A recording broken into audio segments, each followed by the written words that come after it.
She's not just building a tequila brand, she's rewriting the rules while holding the weight of motherhood, mental health, and massive expectations. Mara Smith, founder of Inspiro Tequila, didn't step into this game to play it safe. She built her brand in the middle of nap times and nervous breakdowns, sacrificing sleep for strategy and calm for chaos. In this raw, unfiltered episode, we dive deep into the mess behind the mission, what it costs to chase purpose while raising people, how Mara navigates burnout in the world that celebrates hustle, and while breaking bottles was never the hardest part, breaking the mold was. On this episode of Tactical Tequila Podcast with your host, Matt Wilson.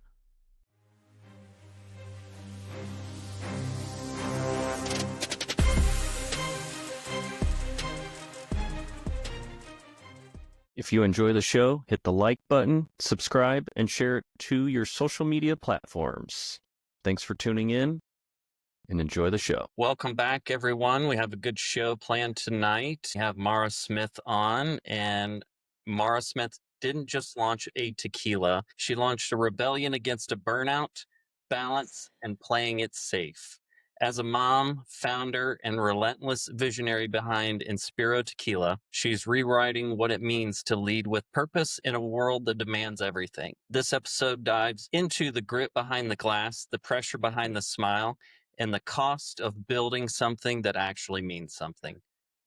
Mara, welcome to the show. I appreciate your time and I appreciate you being on the show. Thanks. Nice to be here. And that introduction was so good that I'm like, God, it's just going to be downhill from here. Whatever I say, that was such a great introduction. I've been getting that a lot lately on my intros. I've been working on them and everybody seems to love the intros now. So I'm very happy to hear that. Oh my gosh. Fabulous. I'm going to have that like just sliced and cut and play it over myself like all the time because no one tells me that in my house. So there you go. Well, I'll be the first one. So just kind of diving into the brand itself, what's something that's baked into Inspiro's process that most people will never see, but you insisted on it yourself? I think there are a lot of things that go in behind the scenes. I'm probably a little bit meticulous about things, maybe to a fault sometimes. So there are things that go into like, I think there are a number of details behind things that maybe people wouldn't know, but you can uncover. A good example, our logo symbol. It's three script I's all interconnected and it stands for, but people probably just see it. It looks maybe like a fleur de lis or something. Um, it actually represents four generations of women, my family, my grandmother, my mother, myself, and my daughter.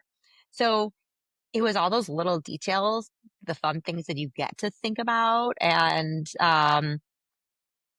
be really kind of discriminating about as a founder, but maybe other people don't necessarily, know about that. Like even our branding here, the bottle in front of you, it's like bright and white and light. And I purposely said like, in our brand guidelines, there's no black font on anything. So if that's what's like dark and moody, it has to be light and bright. Or the bottle had like required a lot of attention to detail. So things like that, making it slender in the middle so it's easy to hold and pour. So I think from the bottle design to production, like being really diligent about the fact that like I wanted an approachable, easy to drink tequila, but that didn't use additives. So all the steps that went into that, luckily we have someone who meticulously crafts it for us and figured out a way to do that. And, barrel resting, even a Blanco, which is not done often. So there were just a lot of things. I feel like I'm a really process oriented person. So there were like, I feel like so many different layers of things that went into creating, not just the product, but the brand that, I think maybe other people won't see all that, but behind the scenes, that was all happening. So, to talk a little bit about your master distiller is a female, one of the greats within the tequila industry, Ana Maria Romero, correct? Yeah. Yeah. And so, how did you land on her as your master distiller and getting into the distillery that you're in? Yes. So, I founded the company in February 2020. So we have to remember that was like, impeccable timing before the entire world shut down, right? And I'm like, I have this great idea. I'm like, oh my gosh, I can't get to Mexico. Like, there's no way. So, there were a few things. One, I knew, we're really focused on this like kind of discerning, thoughtful female consumer, like great quality tequila. Um, I thought the way to authentically speak to her, instead of it being like traditionally a room full of people who maybe don't represent her, who are like, what is she like? Maybe it's hot pink bottles and fruity flavors. Like, I thought to authentically address this consumer, I really wanted to come from like a female perspective and have a female team. So, um, for me, it was critical that our master distiller was a woman creating this, like bringing my vision to life. So I read a book on the women in tequila, and it's a very small book. So it did not take that long to get through and figure out, oh, here are like kind of my like five options of either, distilleries that were run by women or female master distillers. So once I had this idea of like, okay, I really want Anna Maria Romero Mania. And I mean, besides her accolades and a million things that she's done, I had this idea for this unique barrel aging, and I knew she has a sommelier background. So I thought that was like, when we get to the reposado, a really good, interesting background that would match that. Um, because she developed the aroma wheel in tequila. And I thought for my female consumer, especially, I thought getting the nose on it right and appealing to her would be critical. So there were a number of reasons why I wanted her specifically. And then listen, it's very hard to start anything, but if you're willing to put in like the hard work and due diligence, you can do it. So what I started doing, I started like researching. I started reading everything I could about the production process, all the different distilleries. I was able to narrow that down pretty quickly because once I knew, you know, one, that I want to bring my own master distiller in. Okay, well, that narrows the playing field. Like, what distillers will let you bring in your own master distiller? I wanted one that wasn't producing for a lot of other suppliers, because I wanted them to actually create our profiles, and I didn't want to buy like a bulk tequila and tweak it. And I didn't want to get lost in like the shuffle of so many big brands. So, um, I was able to kind of like narrow that down quickly because even though there are so many tequila brands, there are not, as you know, that many distilleries. And once I kind of like put those parameters, I wanted them to have like, you know, maybe the resources to do things, maybe slightly more high tech or have a great like, lab or things like that, but still have all the traditional methodologies available, but also have kind of, um, like professionals that were running it. Like there were things, especially me not being able to be down there, like to like rely on. So there are a lot of things that narrowed the distillery down.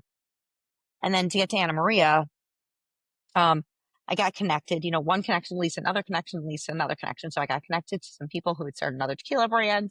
I literally just started meeting everybody I could, right? Um, and they had consultants down in Mexico, and then I met with them and they were helping me while I was here, 'cause literally it was shut down there and you couldn't go. And then I had this idea. I'm like, well, can you introduce me to Anna Maria Romero Mena? Like, can you find her? Can you introduce me? So they facilitated that and got me the meeting. We were meeting by Zoom. So it was really just doing a lot of, you know, research and, taking the course offered by the CRT and the production and history of tequila. It was just trying to learn.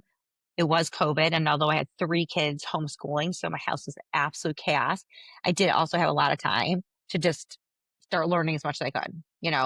There's the tequila industry, and then I had to learn a ton about the spirits industry too. Just kind of like an off the wall question about the brand. If Inspiro was a person, what kind of presence would she leave? I think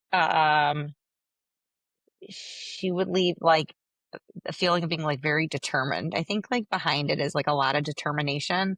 As you know, this is not easy. It's not for the faint of heart.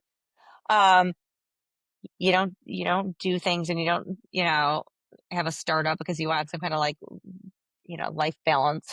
like, so I think it's a determination, seeming someone very determined and also, um, very like transparent, I guess, uh, and which I think represents probably my personality. I guess I'm at the point where maybe I'm just, a little more seasoned or in a stage of my life where kind of just tell like it is. I'm pretty direct. So, um, and I think what people see when people see the brand or when they hear what I have to say or what's coming from the brand, like everyone kind of, I feel like hopefully they realize there's a lot of transparency, um, and honesty behind it. With the way that additive-free tequilas are going and, that whole movement, the consumer now wants that transparency. They wanna know what's in their glass, they wanna know what they're drinking, a lot of consumers now are getting more into the production process and things like that, so I think leaving that kind of presence behind, I think that that's definitely speaking towards the consumer base now for sure. Right. Think about it. Like people want to know what's in everything. Now they're just starting to think about what's in their like adult beverages, but they've already been thinking about what's in my cleaning products that I'm using all over my house and what am I Mhm. putting on my face and what's the sunscreen I'm putting on my kids and what am I eating? What's in it? So it's kind of just finally kind of evolved to, oh yeah, what's in that? What's that? In that drink? Yep. And so with creating the brand and you created it with women in mind and yourself being a woman, how does that show up just beyond branding? Like within and I know you kind of hinted on it a little bit in a previous question, but how does it show up beyond the branding? Think it's the DNA that runs throughout everything. So one, the only perspective I know how to have is is a female perspective, right? So like that's all I know. So I think we bring that and that lens. I think there are a number of things, right? I wanted really to authentically not only address the consumer, but also how do we elevate, how do we have more voices in an industry where there are not a lot of female voices in general and in spirits. So by you know, making it a priority to be distilled, owned, and led by women, that and being a certified woman owned brand. So there are very few spirits brands. Like it's probably maybe, probably less than a dozen that and all across all categories that are actually um meet the level of qualifying to be certified woman owned by WeBank, right? Because you have to be owned and controlled by women. So it's important to me to have, um to have that certification. And we're also certified B Corp. So we're a social impact company because we're on a mission to elevate other women in business.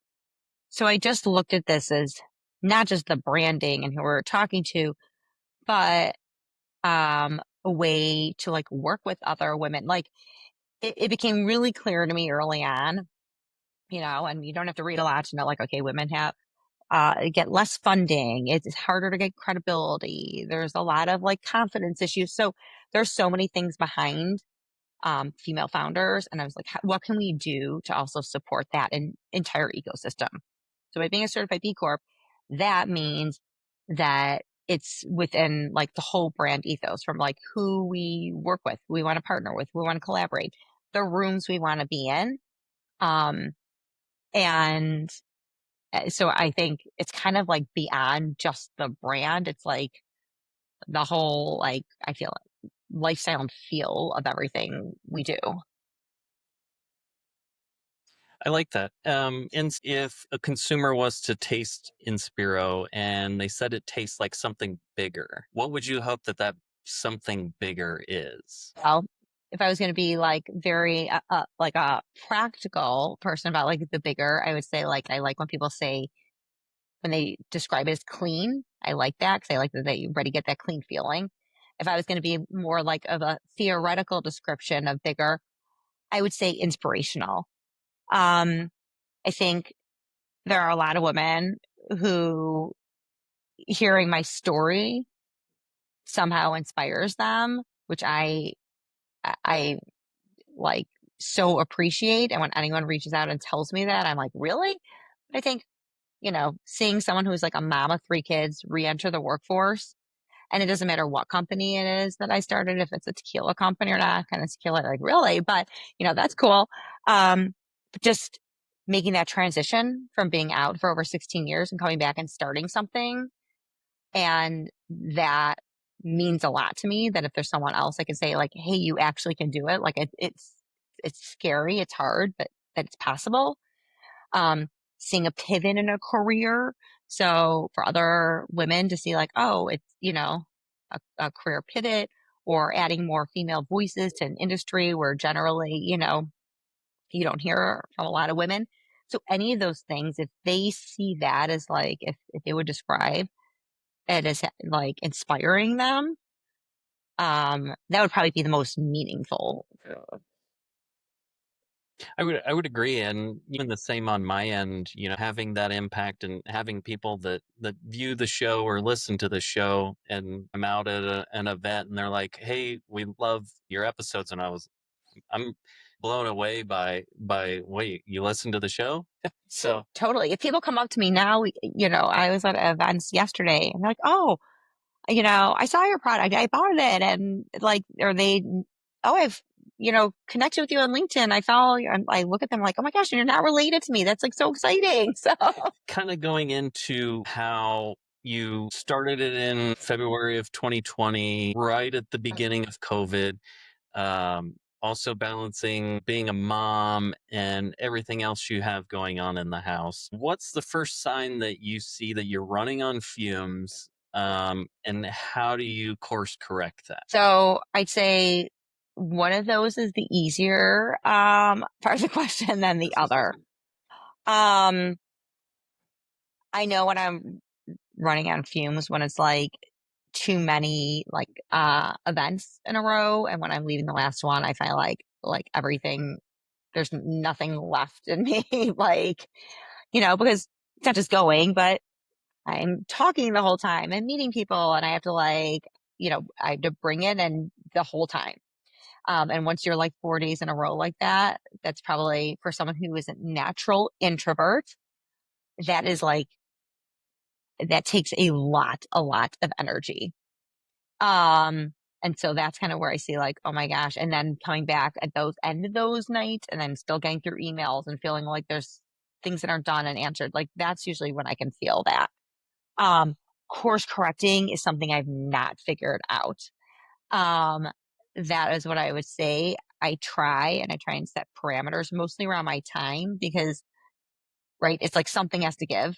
I'm either missing something at home. I mean, I'm dropping balls, like, or I'm missing something work. So I trying to put parameters on like, this is like, these are the things I can say yes to. These are the things I can say no to. And I keep repeating it over and over in my head. And then inevitably I say yes to all these things. And I was like, oh, I should have said no. But that's how I attempt to do it, is by putting like some parameters around the things I should, you know, really show up for, and the things that that aren't necessary and I should probably say no to.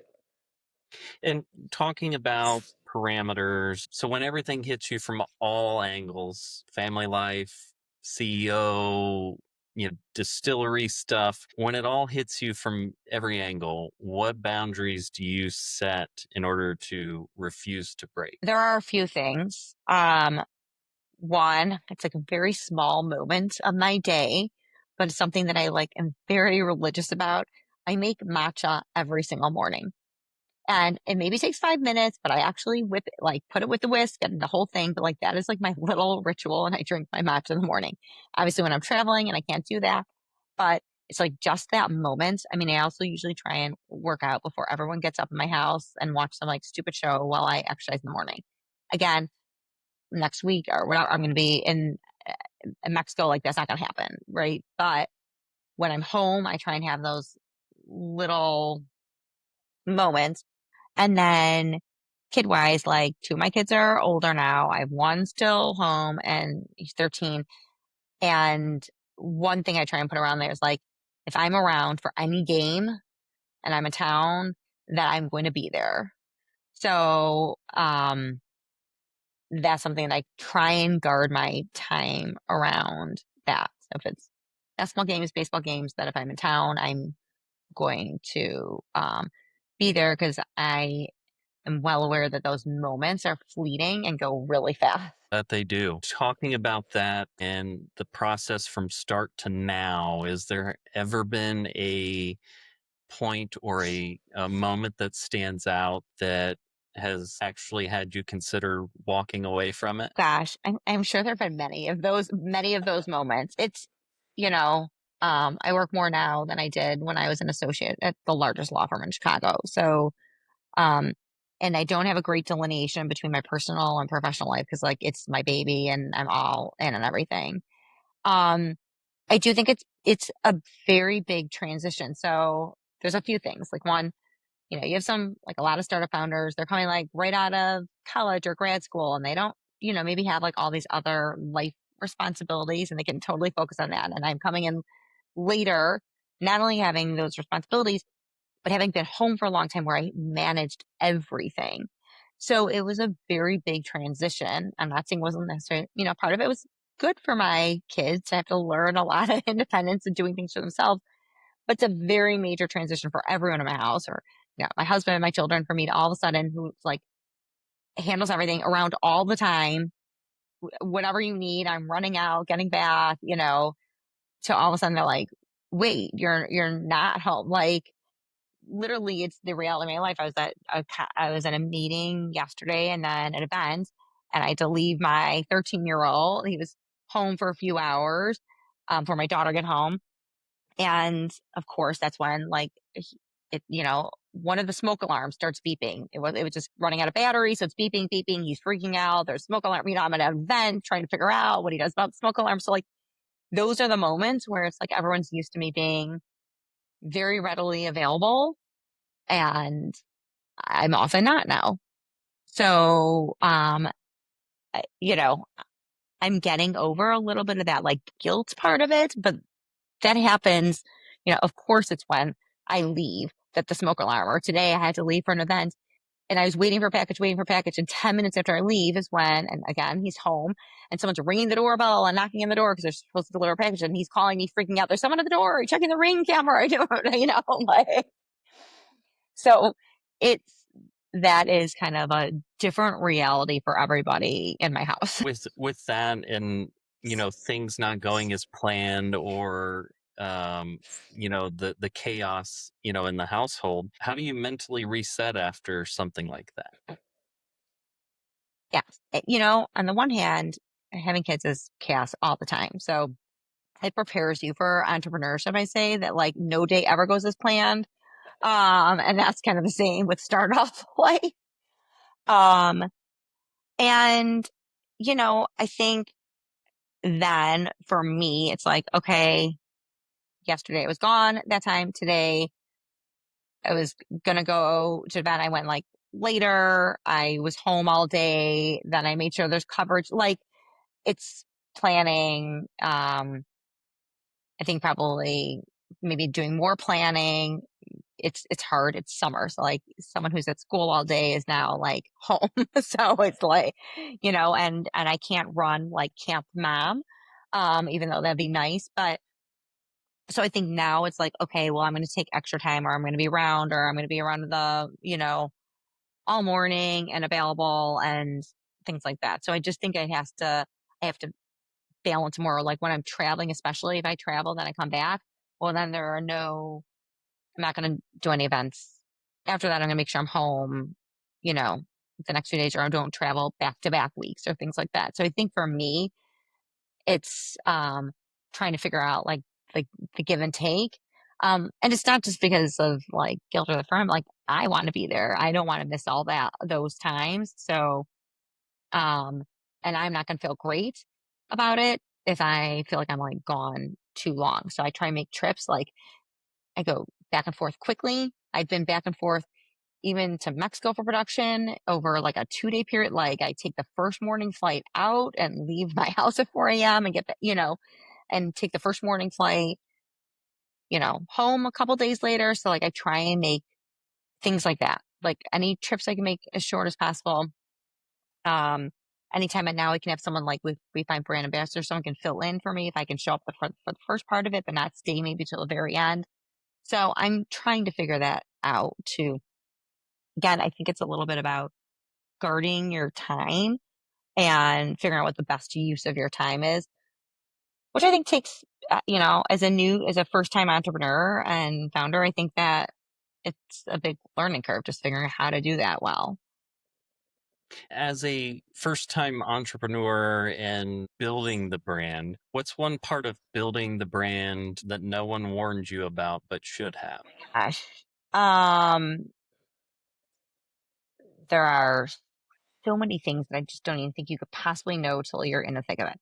I'd say the first thing is, um, I have a legal background, so I was able to kind of like navigate compliance issues. It's highly regulated from the federal level, state level, so things like that. I don't think I had an appreciation for the complexity of operations, and how time consuming that can be. I'm like, oh, you find, distilleries like a co-packer, you figure out your production process, you do it, but like realizing, I never realized I know so much about like LTLs and FTLs and bonded warehousing and tax paid ware, like all the logistics. Um, I'd say that part. I don't know that anybody prepared me for like how I mean, they think they told me like, oh, it's a hard business. There's a lot of marketing that's involved, things like that. It's an expensive business. Those are kind of the warnings I got, but I don't think anyone explained like, oh, you could, that could take a lot of time just managing like the logistics piece of it.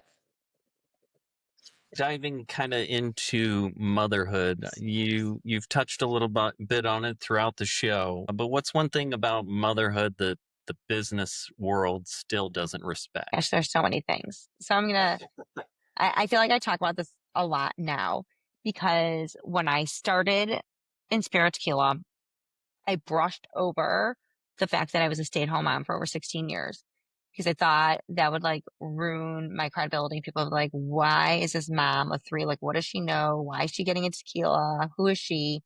Um, so I only talked about, having like an accounting background and practicing law and being corporate strategy. And I like glossed over this like really significant portion of my life, which made up the majority of my, um, life at that point. And so, and it took me some time also to recognize there are a lot of skills that moms have, and I think make them great. I think great at business as founders. Um, I had preemie twins. I always say like, oh my gosh, I can multitask like nobody's business, right? And this like whole what I have to do now is right. We're talking about like operations. I'm like managing, it's going from one thing, operations to social media to, um, like applying for barcodes to like it's a nonstop, right? So multitasking, being super efficient, three kids and running everyone's schedules and then learning that flexibility. We talked about, um, being able to kind of pivot on a dime and come up with plan B and plan C when something goes wrong, which is what happens at home, and as a founder.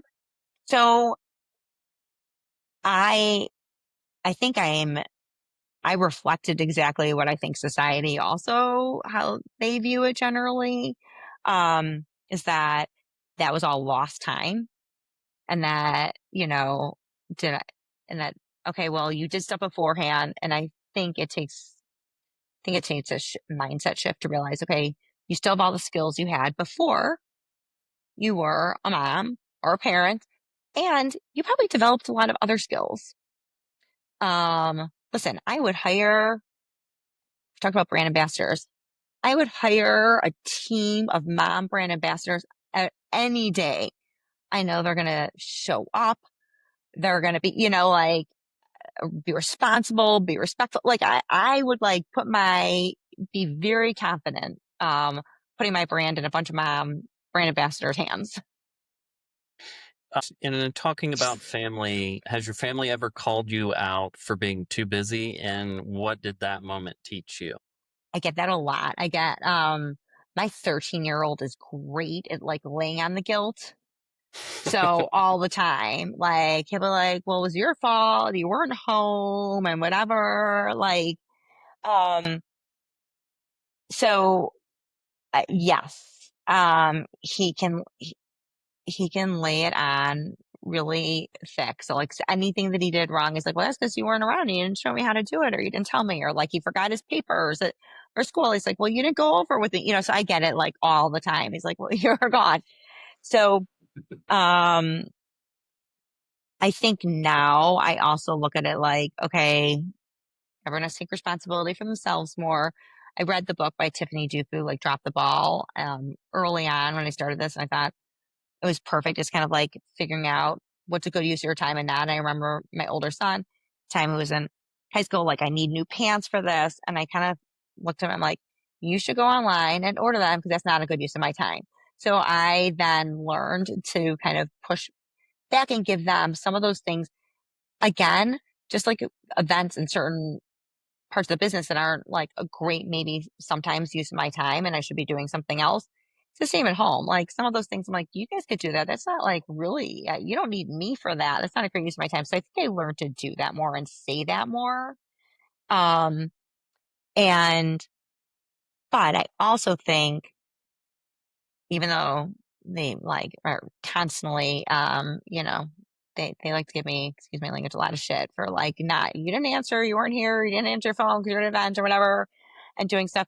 Um, but on the other hand, when I see like that they're proud of me, that is like the biggest one. Like I was walking through, like literally, it was just our local grocery store with my youngest one, and we were walking through this like a couple years ago, and it was on the shelves and through, and he just looked at me. He's like, "Mom, look how much you've done in this time," and like that is there, and the fact that he said that and noticed it, um, and like my older son, who I would never know that he like even thinks about it all. He's like, "Oh, I tell my friends and they thought that was so cool. They want to like help, do tastings for you, Gershon." I'm like, "Really? You talk about me like that?" So those little moments when I see that they actually are proud of what I've done, then I'm like, okay, well then maybe they're not all just, upset with me being busy. Is there a lesson from motherhood that has made you stronger as a leader within the industry and as a founder? I think there's a certain level of empathy and understanding, trying to understand people where they come from. So, as a mother of three kids, and I recognize that each one of them is very different, has different needs, requires a different response from me, different guidance. And I think I go in with that perspective, and I think I go in, um, a little bit understanding that like you never know what's going on in someone else's life or someone else's day. So that is how I look at everything. So if someone didn't get back to me, I don't take it like personally. Oh my gosh, I can't believe they're fine. I go in thinking like, because I know what my day looks like. I don't know. Maybe they had to run their eh, kid because to emergency room, they broke their wrist, or maybe something else happened. Like there's always something going on in people's lives and you maybe not know. And I think that is the perspective I bring, um, based on being a mother, that like other people get, I don't know, maybe like bent out of shape or whatever it is, or someone's response, or that they were late or whatever. And I go and I thinking like, you know what? If I didn't hear from them for a week, I'm not going to take it like it's me. I- Maybe, I'm in like a sandwich generation now where I have people taking care of young kids and friends taking care of like elderly parents at the same time. And so I just go and thinking like, you don't know what they're dealing with or what's going on in their life. Um, and I just think that gives me like a little bit of a different perspective. Is there a time where, or more or less on the days that you feel like you're failing both as being a founder of a great tequila and a mom? Is when you feel like you're failing at both of those, what is it that you tell yourself in order to push through that and to continue on? Yes. So no matter how bad I may have done in a day, like if I had a bad parenting day, I look at my kids and they are really great kids. So no matter what, I'm like, okay, well, whatever you may have, screwed up today, you did a good job along the way somewhere. Cause you have like, my job is to raise like kind, honest children. And that I have done. So the fact that like they're good kids and, really hard working, like that, then I can see like I actually was successful in that, even if that particular day. I'm not thrilled about how things went. In business, I'd say it's harder for me because I'm someone who has always been kind of a perfectionist and like as a student and when I was working in the corporate world, like my standards and levels. And it is hard for me, although I wish I did it more, to appreciate like the little wins. I'm always looking at the next thing. It could be whatever it is. And I'm like, okay, but we didn't do this and we still have to do this and we still have to do this. So um I'm trying to do that more, but I'm my own worst critic. So I'm not as good about that, like celebrating the little wins.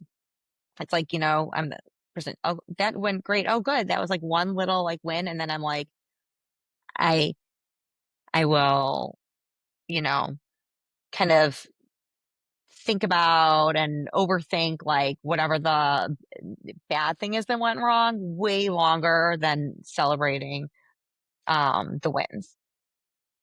Understandable, and I can completely relate with that. And talking about putting yourself, your mental health and things like that, sometimes on the back burner, sometimes in the forefront. Is there a time that you've ever had to put your mental health above your business, and what did that look I like? don't know that I have. I think I'm a good, I exemplify a body in motion tends to stay in motion.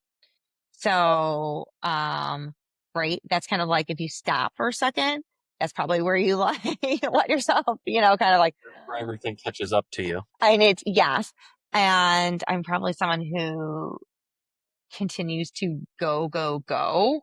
Um, but the times that I do give myself a little bit of the reprieve, like we're on a family trip and I like, if I actually really try, I mean, I unplug a little bit. I'm never fully unplugged, but, um, those are the times. But I do the little, like, like I said, making my matcha or like taking a walk. If I sit in a walk, I just like to walk outside. I live in Chicago, so it's not always weather conducive to walking outside. So when it is, I like really want to take advantage of that opportunity when it's nice out. Um, but I think that for me is like I decompress. Even if I'm listening to podcasts, and all my podcasts I listen to are, about business, but see, I'm a loyal listener. Um Well, hopefully, exactly. Tequila will make it on your list. Totally. It has, and because I listen to a plethora. I like to listen to stuff that's in the industry, tequila, spirits industry, founder podcast, um, venture capital, like I listen to marketing podcasts, like a wide array. I learn a ton. Um, but even that, even walking and just listening to something, that to me is a way to like decompress. But I am not, I'm like the worst person to like meditate or do yoga. I cannot sit still. It's like terrible. So if I can get, a walk in and, like, matcha, and then I have a lot of tequila to decompress with. So there you go.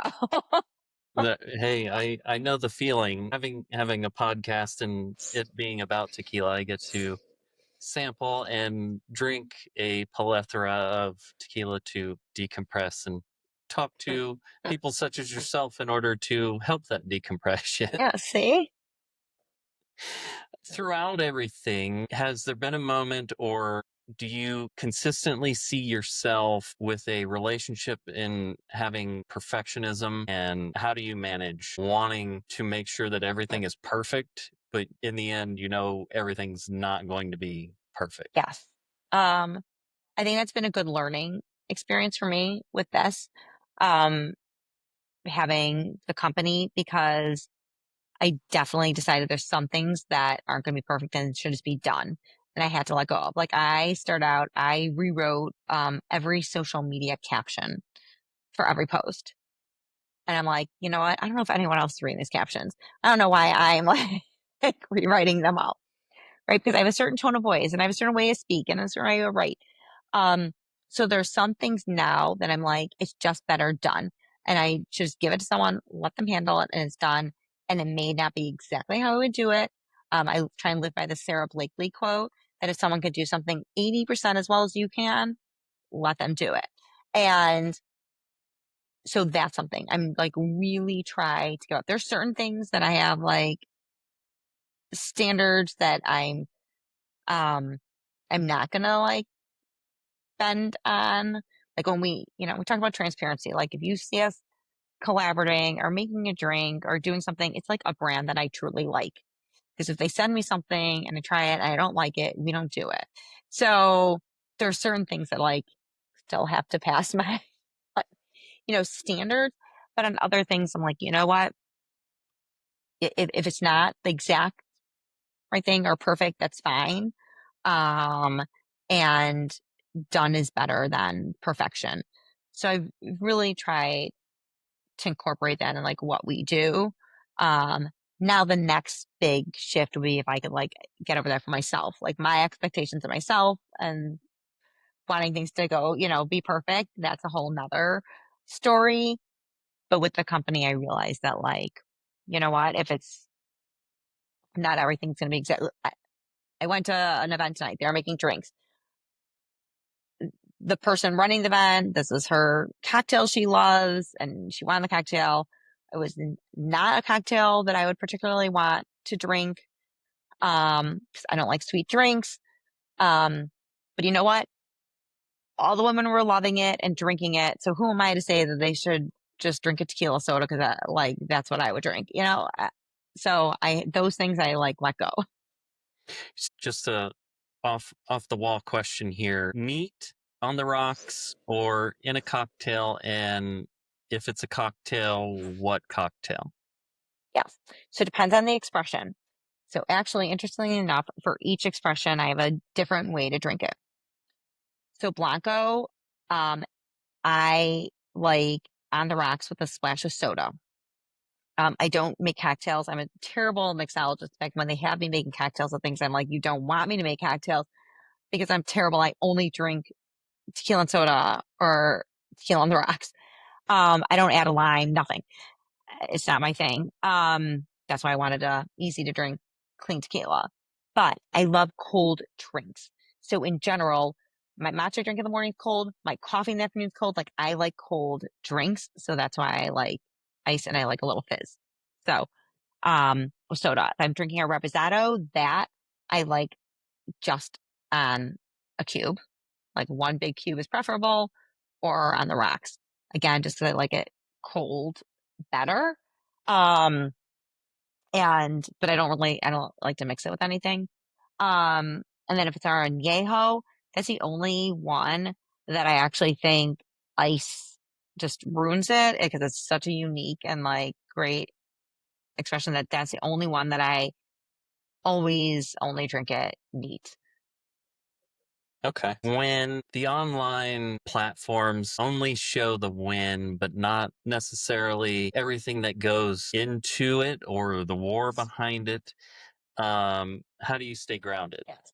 And one, I think I try and share like the whole background. Like anyone who watches me on LinkedIn and they see me later, like, oh, you're exactly the same. I'm like, yep. And like I talk about, you know, the I talk about a lot of it, including like the hard parts.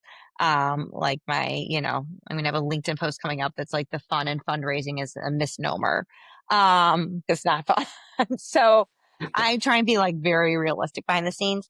Um, and I think it's hard. We see a lot of perfection out there. I was at a conference yesterday and one of the panels was on like it was navigating, it was basically how to like bounce back from like adversity. Like right businesses that had huge growth and had tons of issues and then came back. And I actually thought that was the most useful for me to hear because it's like these companies that you see it, you emulate as being like these amazing success stories and they all had like really, really, really hard times that they had to like climb out of. And hearing how they did that and what their strategies were and how they had to go back to basics, like I thought that was really helpful because we're usually just seeing the highlight reel and everything looking so great, and um and it's even for someone like me because I feel like kind of past the age of having FOMO. Like, I don't care who's going out. I don't care where they're going, what they're doing. Like, I want to be home in my sweatpants because I don't have to be somewhere that night. Like, I have no FOMO. Like, you guys have fun. Great.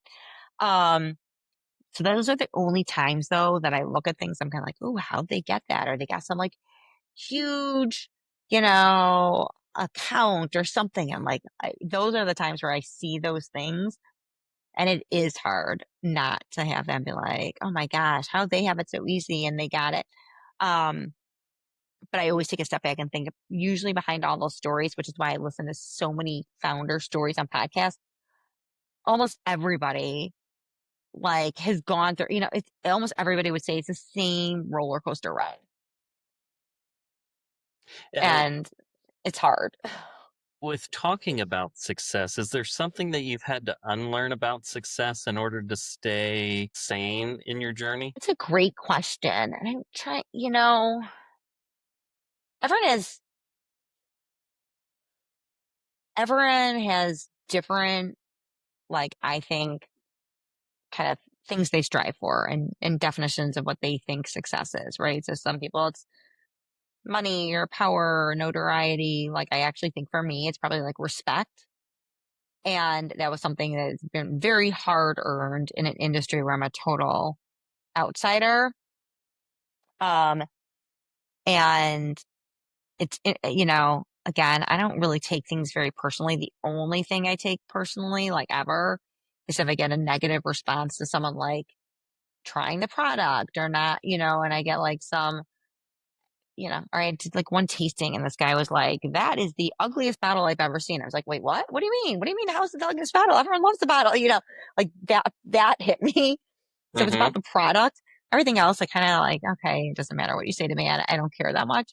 Um, so what I had to unlearn a little bit is like, I'm product may not be for everybody and I might not be for everybody. And like, that is not the test of success that I have to be for everybody. Um, or that every single person has to love it. We want people to like it, but like I have to get over the fact that like different people have different taste preferences. There are a Mm-hmm. lot of brands out there, not just tequila, but consumer product. I try them, I taste them. I'm like, really? People like this? And like, it's not for me. So I think I had to get over that. That like, you're just not everybody's gonna be a fan. Um, but then you get even more excited about the people who are and big supporters. Like you appreciate it even more.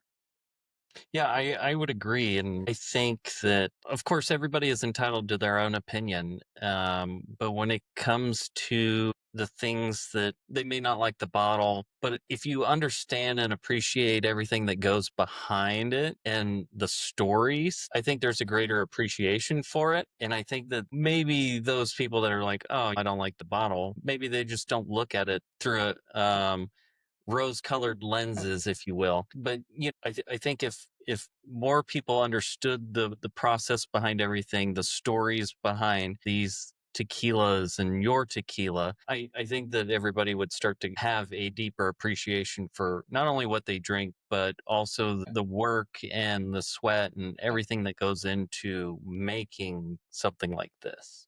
Right. I mean, maybe if he knew because he didn't ask, and it was kind of funny because he like this like very basic vodka bottle was at the tasting next to me, but like that was like my mom and I going back and forth drawing that on a piece of paper.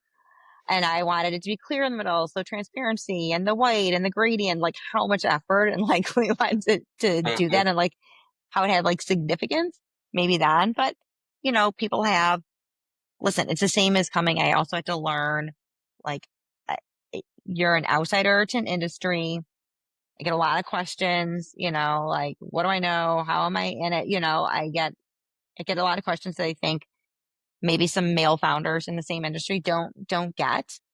But I've kind of learned to like, okay, that is what it is. I will let it, you know, roll off my back. And if, I try to earn credibility by like doing my homework and being as prepared and knowing as much as possible. I'm not going to know everything. I'm not the expert. I have people for that, like Anna Maria Romero Mino. Mhm. But, um, I also have to be like, there are some people that may always question you regardless. It doesn't matter. And I'm just like, I can't concern myself with that. Yeah, and if you start to concern yourself with those individuals, one, you're never gonna be at peace because you're always gonna be worried about what those people think. And and I love his quotes all the time. So Gary V, I love He's Gary great. V. Um, but he's just like, you gotta stop caring about what people think and you just gotta do what you do. um it's things like that. And talking about peace, is there a time that you've ever truly felt at peace during this process? Very interesting question. And when you talk about with the last concept, someone just talked to me about this, and I thought about this about people in your life who are faucets or drains. And I only have room for like, or fountains and drains, like, the people that are bringing positivity. I have like absolutely no room. I said, this is like hard enough as it is. It's a hard industry. It's hard, like building a company that like drains, like I can't have the negative, the negative energy. Um, and I think that leads into when I feel at peace. Like, you know, um, there are times where you have to make tough decisions, but anyone that you feel like is not adding or like bringing that positive energy or things like that, like I can't, it just brings me down too much. So the more I remove like negative energy, never, you can have, not everybody's the right fit with the brand. It could be an agency, it could be a consultant, it could be whatever, but like it has to be the right feel and energy for me. If not, it's too draining. And I usually feel better and more at peace when I don't have people like that I think are like that, around me. Okay, so gonna kind of move into some rapid fire questions here. Yes.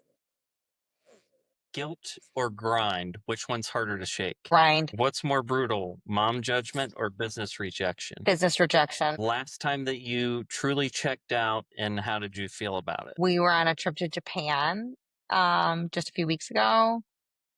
And because of the time difference, I was, I was pretty checked out. Um, I surprisingly handled it well considering my plan was to go and clear out all my emails and I did not. Um, so I came back feeling pretty like stressed, but while I was there, I really was just trying to enjoy the moment. One rule every woman in business should break. I would say like doing things on your own, feeling like you have to take on everything on your own, like that you have to do it all on your own. I think it's like really hard if you don't feel like you have a support system. Where can everyone find you on social media? Yeah. So you can find Inspiro Tequila on at Inspiro Tequila on all platforms, including ones I'm not on, like TikTok. But TikTok and Facebook and Instagram.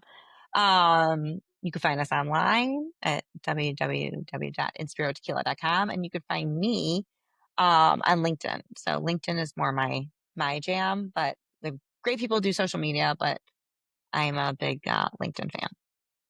Fair enough. How many states are you in currently? 10. Okay. And which, do you know We just opened our 10th. approximately all 10 states? I know all of them. Yes, it is me there. We are a small, scrappy team. So Illinois, our home market, Michigan, Missouri, Tennessee, Massachusetts, the DC, Maryland area, Florida, Georgia, California, Arizona. Any inspiration to get into Nevada? That is a tough one. That's a tough franchise state. Yes. Um, Lots of tequila drinking, but a tough one. I think honestly, for our size of a brand, I think the more we can stay focused, like I don't know that we're looking to expand more. I feel like we really need to grow, and go in deep in the markets that we're in. And in all honesty, I know there's always this like kind of like push, like how many places are you in? How many are you in 20 and 25? And that's not really my goal right now. My goal is like, okay, how can we like stay hyper focused and try and build really well, um, in the states that we're in instead of like spreading ourselves too thinly, even from my, from our own time and effort perspective, like how many places can we be? That's kind of really my goal. Like I think 10 for us is plenty, and if we could build in those markets really well, that would be fantastic. And one final question before we wrap things up. Are there any events upcoming that you or the brand are going to be at? Yes. So actually, I'm pretty excited. I mean, I do a ton of like women's groups and professional groups, but um, we we're gonna go to two things. One, the Monterey Tequila Festival. So I've never been there, but I'm very excited. Um, I mean, what a gorgeous locale, and we really haven't done anything in Northern California yet, so I'm super excited about that one. I believe that is in October. Um, and then there's a big Clink festival in Chicago, which is not tequila specific. It's all like diverse owned brands and wine and spirits. And that is the beginning of September 20th here. So we like being involved in that because it's just a big, there's like all sorts of brands, but it's it's a good community for us to be in. Well, Mara, I appreciate your time and I appreciate you being on the show. Thanks for tuning in, everybody. Have a good night. Good night.